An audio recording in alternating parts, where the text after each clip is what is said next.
Di masa lalu, Homo sapiens menaklukkan spesies-spesies manusia lain berkat bahasanya yang unik dan kemampuan menciptakan narasi yang dapat mempersatukan dirinya ke dalam sebuah kelompok besar dan kuat.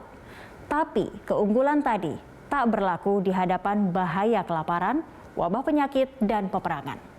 Singkat cerita, lahirlah sains sebagai jawaban.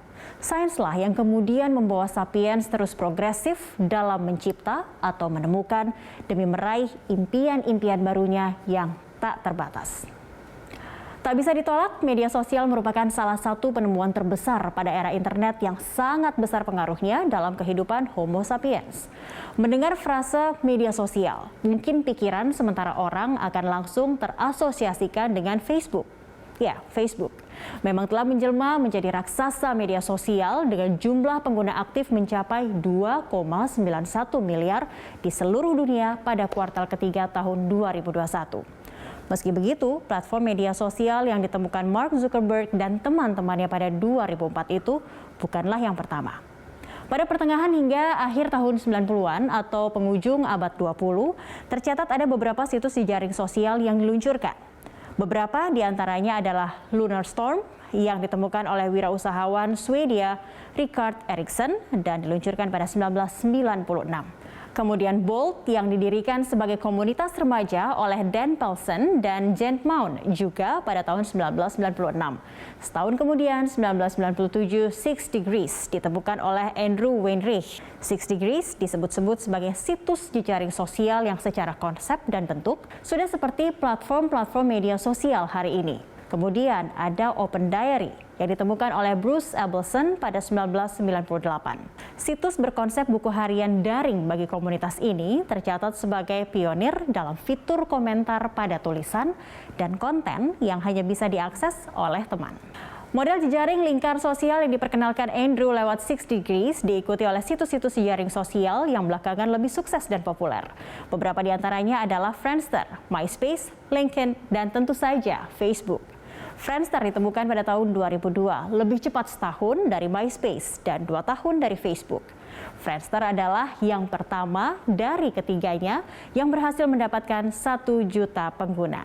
Namun, MySpace lah yang tercatat sebagai jejaring sosial pertama perengkuh audiens global. Puncak kejayaan MySpace terjadi pada April 2008 ketika mendulang 115 juta pengguna. Namun, pada Mei 2009, jumlah pengguna unik Facebook melampaui MySpace. Dan sejak itulah, jumlah pengguna media sosial berbasis musik ini terus-menerus turun, meski sudah beberapa kali mengubah desain. Kini Friendster dan MySpace tinggal sejarah. Adapun suksesor Six Degrees yang masih mengkilap hingga hari ini adalah Facebook dan LinkedIn. Seberpengaruh apa media sosial bagi kehidupan manusia hari ini?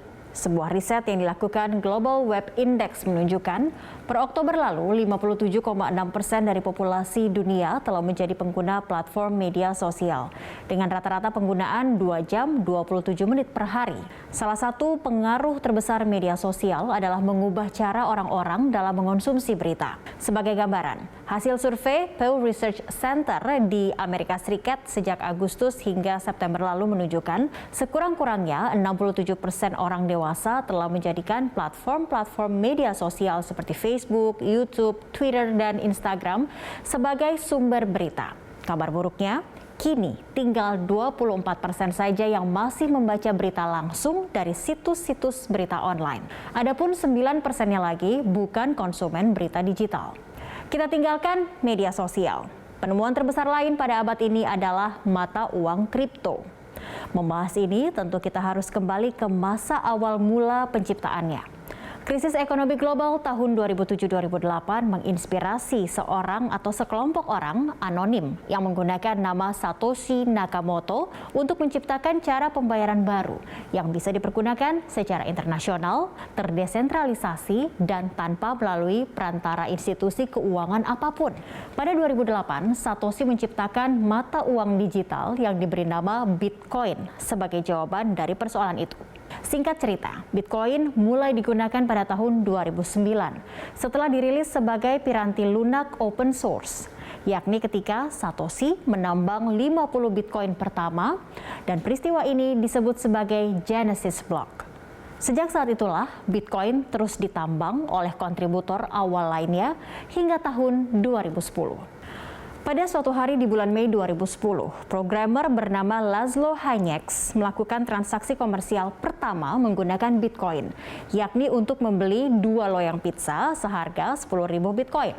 Patut diketahui, pada tahun segitu nilai Bitcoin hanya 0,0025 sen per 1 Bitcoinnya. Artinya pizza yang dibayar dengan 10.000 Bitcoin tadi hanya seharga $25 Amerika Serikat.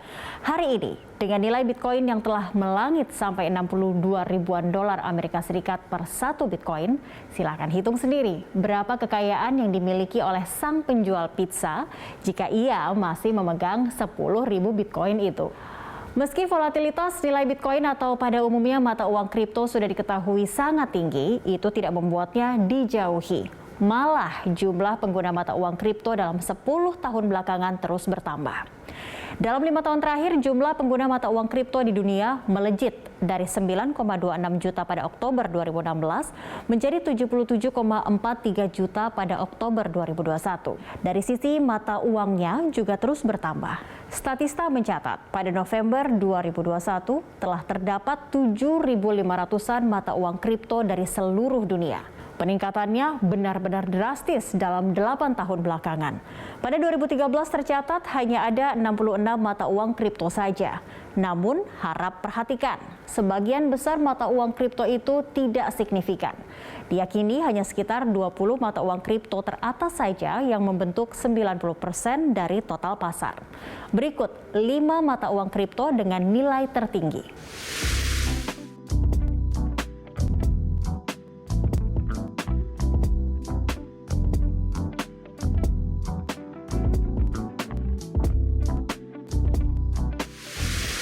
Di luar dunia internet, penemuan terbesar abad 21 terkait dunia medis, yaitu gunting genetika.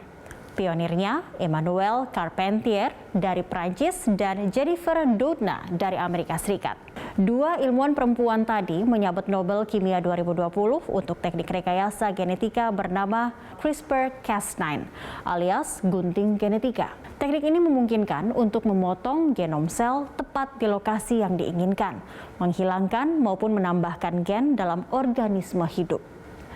CRISPR-Cas9 digadang-gadang sebagai alat rekayasa genetika yang dapat mengubah dunia karena membuat rekayasa genetika jadi lebih cepat, gampang, dan murah.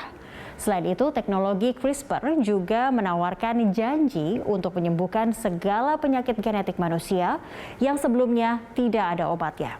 Berikut adalah 8 penyakit yang dijanjikan dapat disembuhkan dengan teknologi CRISPR.